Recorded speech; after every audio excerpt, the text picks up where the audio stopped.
Hey everyone, this is the Tripwire Podcast. I'm your host, Zach at FF Triple Batman. We are part of the Triple Play Fantasy and part of the Fantasy Points Live Media Group. I am joined today by our special guest, Jay at G-Men How's it going today, Jay?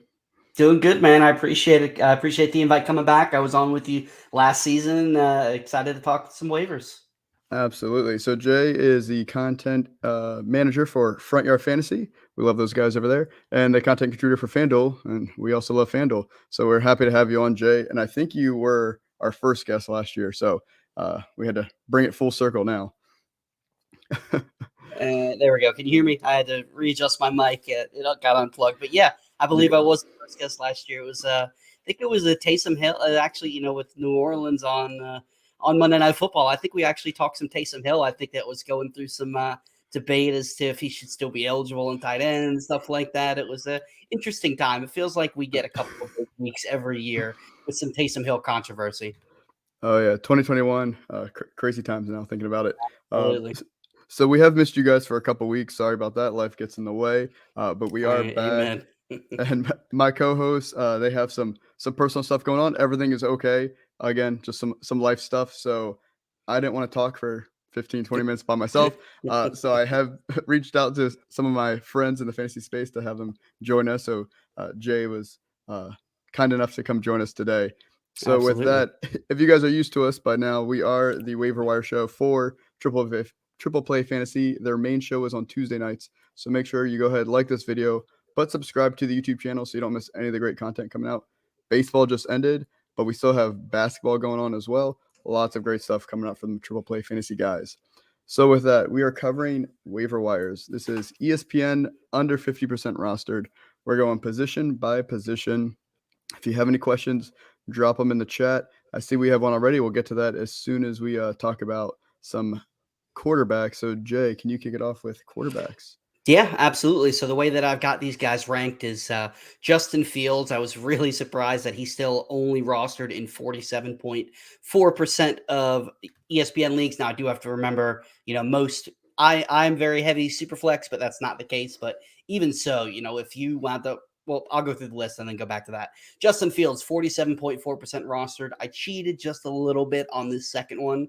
Russell Wilson's at 51.5%, but I feel like that's low even with his struggles. Jared Goff at 34%, Daniel Jones at 44.6%, and Marcus Mariota at 35.5%. Now, the first guy I want to talk about, Justin Fields, like I was alluding to. I cannot believe, even in one QB leagues, this guy should be rostered way more. I know he will be after this amazing week that he had, but over the last 5 weeks, he's actually quarterback 3 on a points per game basis. He's got over 60 rushing yards each of the last 4 weeks. He actually broke Michael Vick's record this week for single game record for rushing yards by a quarterback with 178. This team is finally doing what they should have been doing all along, designing runs for Justin Fields, designing plays to play to his strengths. They made the trade for Chase Claypool, which, say what you want, but he's better than Velus Jones and Equinemius St. Brown. So he's in a much better position. Honestly, if you drafted a Matthew Stafford, Aaron Rodgers, Tom Brady, all these guys, Russell Wilson, I would start Justin Fields over Russell Wilson right now. But if you drafted anyone, there's plenty of guys, not only just in bye weeks that are struggling. Justin Fields, you can plug in right now, and he's an every week starter until he falls flat on his face, which, he's looked great. I don't know if that's going to happen. I think he may have finally turned the corner. Yep, and we've talked about him on the show for a while now. So it's nice to finally see he's strung together for a few weeks, and I don't think that's changing anytime soon. He's going to literally run away with Yep, those fantasy points. absolutely. It's such a cheat code with guys that can rush the ball. Russell Wilson, like I said, 51% rostered. I feel like better days are ahead. I think he's somebody you should at least throw on the end of your bench. That's 2 guys in a 1 QB league I would like to pair together, just in case, because, the weather's going to get colder. They're not going to be able to air the ball out as much. I think, things are going to slow down for some quarterbacks. I like Russell Wilson. Jared Goff is another guy who has a good matchup this week versus Chicago. Week 10, he's a good bye week replacement. But Marcus Mariota, he has a really good schedule coming up. Carolina, Chicago, Washington, and Pittsburgh. He's another guy that I don't mind as a bye week replacement. He's not somebody that I think is an every week start by any means, but he's averaging 41 rushing yards per game over the last 5 games. In most leagues, that's an extra touchdown. So they want to rush the ball. They're using him to rush the ball. They actually seem like they're passing just a little bit more lately. Finally, trying to get the ball to both Kyle Pitts and Drake London had 7 targets each this week. So I think if you're in a pinch quarterback and you need to start, Marcus Mariota is somebody over the next 4 weeks that you could consider. Perfect. All right, so we have a trade question. So this is from Suave JP. We have, hey guys, 10-man PPR. He's 7-2, so awesome. Congratulations. Should I trade Justin Fields, DeAndre Swift, and T. Higgins for Justin Jefferson? His other running backs are Chubb, Walker, and ETN, so loaded at running back. His other wide receivers are Amon-Ra, AJB, so a little weaker at wide receiver for a depth perspective, and then he has Lamar Jackson as well. So he doesn't need Justin Fields. He has Lamar Jackson, but Lamar Jackson's about to go on a bye week. Swift is banged up. T. Higgins is T. Higgins. He's solid. Is it worth all that for Justin Jefferson? I don't think so. I love Justin Jefferson. He's obviously, top 3, potentially in the argument for the wide receiver 1 overall, but T. Higgins is no slouch either. And we saw this week that, they're not afraid to throw the ball. And even though Joe Mixon wound up with 5 touchdowns, T. Higgins still had a very solid game. Jamar Chase is going to come back, but T. Higgins to me is a low-end wide receiver 1. Maybe if it was just the Fields and T. Higgins for Justin Jefferson, I could see making that move. But DeAndre Swift, whenever he's able to get healthy, if he's able to get healthy, I mean, he's in a handful of guys I can consider to be the RB1 overall. People are down on him not because of his lack of production, because of his lack of ability to stay on the field. So I feel like it's a little too much. If you could pull back and do just the Fields and Higgins for Justin Jefferson, then I'd make that move all day. But I feel like it's just a little too much with Swift in there. I agree. All right, so we are going to move on to running backs. So I should have mentioned at the top, I'm sorry, bye weeks for week 10 is the Baltimore Ravens, Cincinnati Bengals, New England Patriots, and the New York Jets. And then looking ahead to week 11 is Jacksonville Jaguars, Miami Dolphins, Seattle Seahawks, and the Tampa Bay Buccaneers. So the Germany game there. So moving on to the running backs here.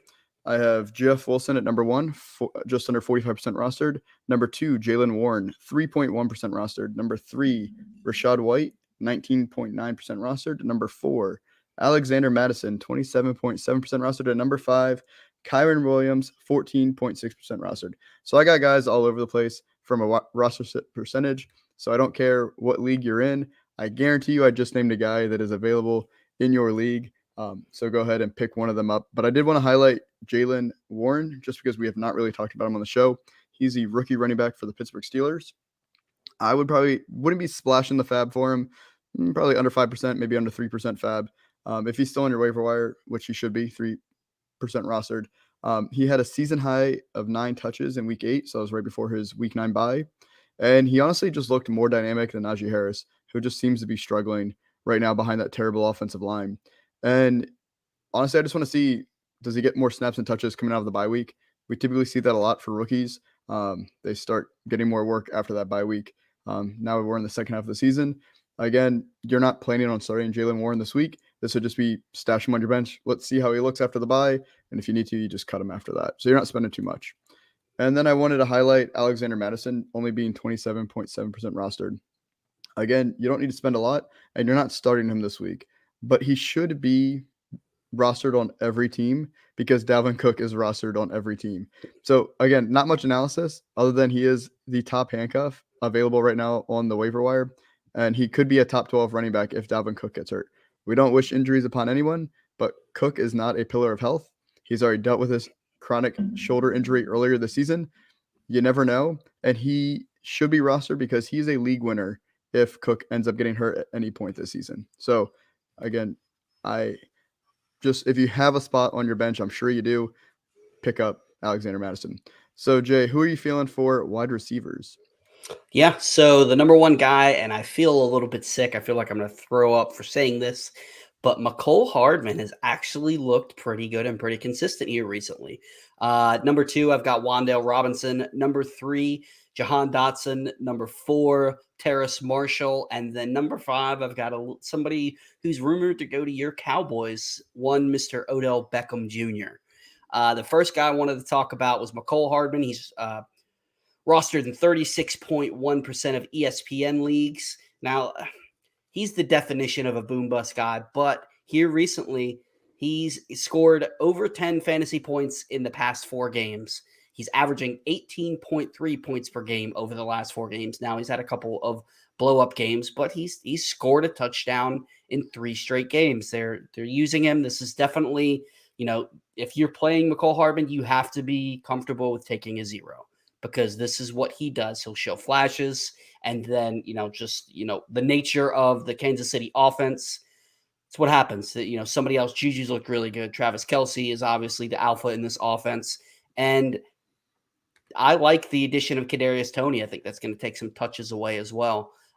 So you have to be okay with taking a goose egg, but I think that if you're willing to take that risk, there's definitely some reward when he has these blow up games. I mean, I think Patrick Mahomes threw the ball 60-something times last night. So if they're going to air the ball out because they can't run it, there's plenty to go around for them to eat. Other guy I wanted to touch on as well, rostered in 8.4% of leagues, is Terrace Marshall. He's at an average target share over the last 3 games of 20%. And over that same period of time, he's played in 95% of snaps since Robbie Anderson has been traded. So he's on the field. He's seeing targets. Again, this is another guy that I'm not really comfortable starting Marshall yet. It's more of a wait and see approach. But with that kind of snap percentage, with that kind of target share, I think he's somebody that definitely should at least be on the end of your benches as a lottery ticket.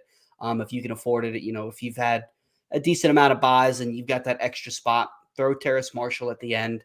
And the OBJ, he's rostered in 18.9% of leagues. That's a stash as well. Even if he does sign with somebody quick, it's going to be a while before he's able to play and gets up to speed. But, if you've got that roster spot, if you got deep benches, throw him on the end of there. You never know. If he winds up in a good situation where he could wind up with a decent target share, he could provide. He's not going to be the OBJ of his rookie year of the Giants uniform, but he showed last year he can still be a serviceable fantasy asset. Absolutely. Awesome. So we have a couple more trade questions coming in here. It's that time of year. Get those trades going. So we have from Bronson House. Sorry if I mispronounced your name. We got trade DK and Higbee for D-Hop, which to me just reads trade DK Metcalf for D-Hop. It's literally exactly what I was going to say. Yeah.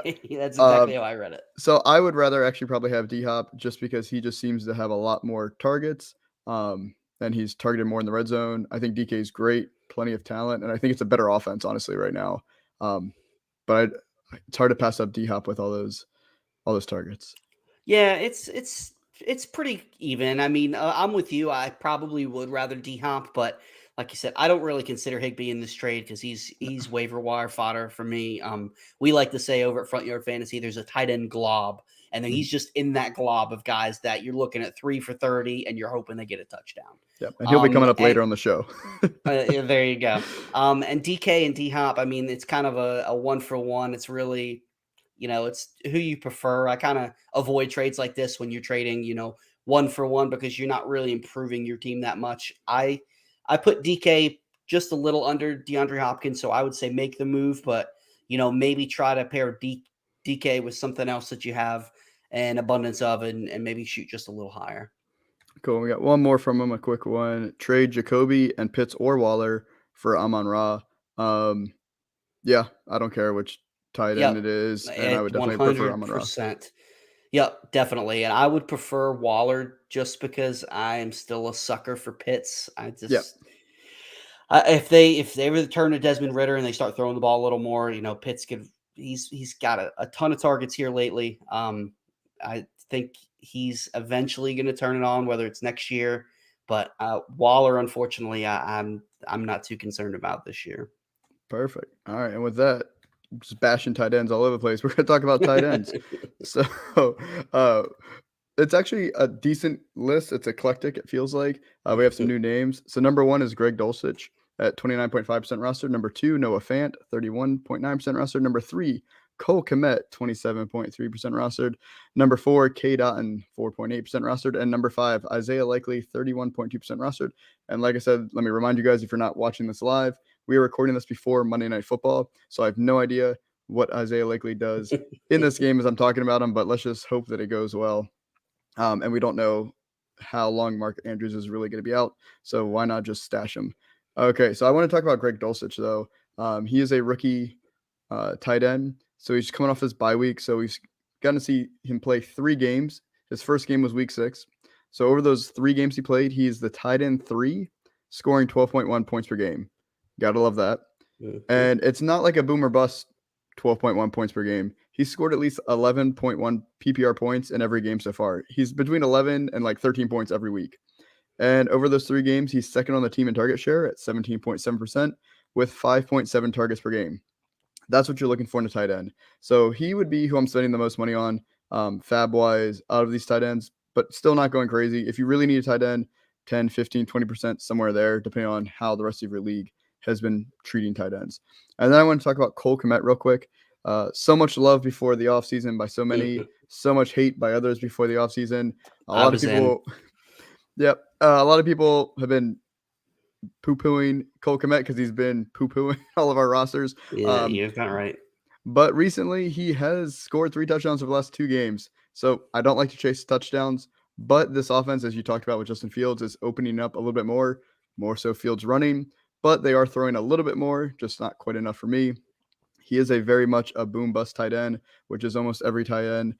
And he does have a higher chance, I think, of getting you a 0 than a touchdown. But he is somebody that you can consider on waivers. And that is my pitch for Cole Kmet. So, again, don't love him, but he is available, and he's not terrible. So, we'll take it. And then with that, our DST stream of the week. There's not a lot out there, not going to lie this week. I'm going with the New Orleans Saints. They're 45.2% rostered, so just under half. And they hit the Pittsburgh Steelers next week. So, again, I don't know how the Saints look before Monday Night Football, but I do know how the Pittsburgh Steelers look. So, go ahead and pick up those Saints and enjoy a lot of sacks and turnovers. One other I will throw out there too real quick is the Raiders. They play the Colts this week. We don't know. This offense has been pretty terrible. We don't know who's going to be under center. That's more of a desperation play. I don't have their roster percentage in front of me, but that's another one. High. If you're, it won't be high at all. I'd be surprised if it's over 10%. But if you're really desperate, that's one to take a dart throw. Perfect. And then we're going to play one quick game with you, Jay. Since we talked about so many players to pick up, you're going to have to drop some guys. So these are all guys that are rostered in over 50%. We're going to go in order from highest rostership percentage. What a fun word to say. You just tell me, would you drop them? Now, you're not saying that you have to drop these players. You would just consider making the drop if you had to. All right. So it's going to start pretty spicy, and we'll work our way down. So wide receiver, Deontay Johnson, 91% rostered.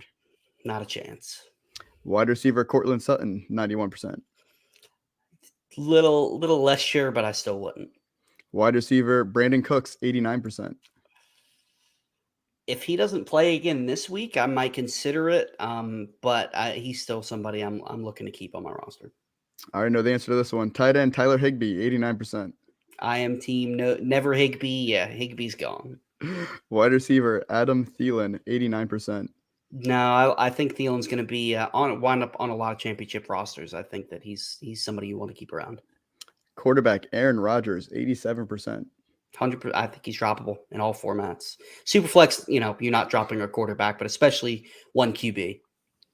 Perfect. Wide receiver, Drake London, 78%. Man, this one hurts because I'm such a big fan of his talent. But yeah, he's droppable. Running back, Damian Harris, 72%. I had to drop him this past week in a league that has short benches. I think he's droppable. I think Ramondre Stevenson has taken over this backfield. Running back, Eno Benjamin, 68%. Yep, he's droppable.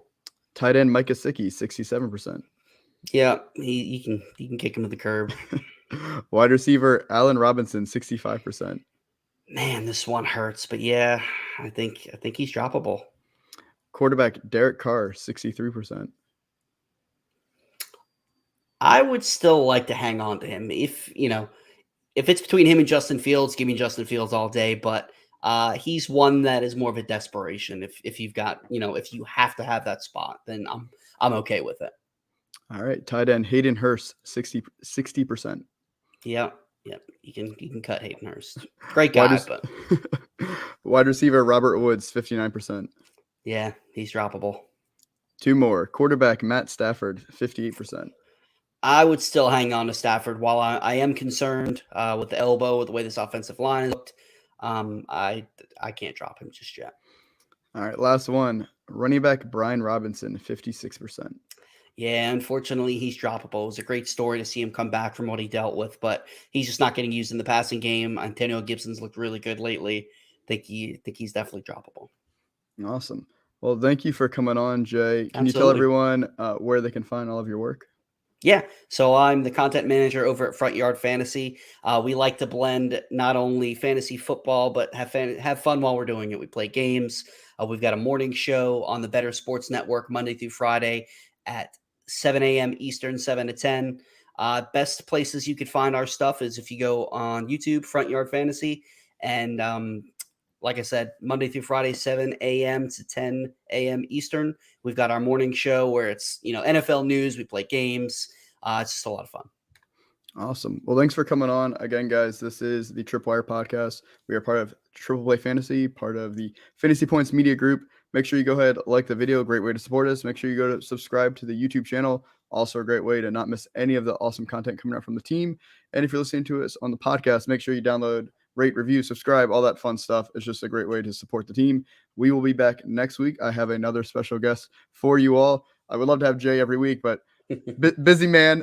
As awesome as Jay is, I have to rotate my guests to be Appreciate fair. that. So I would love to be here, but as we've talked about, kids and life, and it gets busy. Absolutely. So thank you all, guys. Make sure you guys tune in next week. Good luck on your waivers. Enjoy Monday Night Football if you're watching this live, and have a great one, everybody.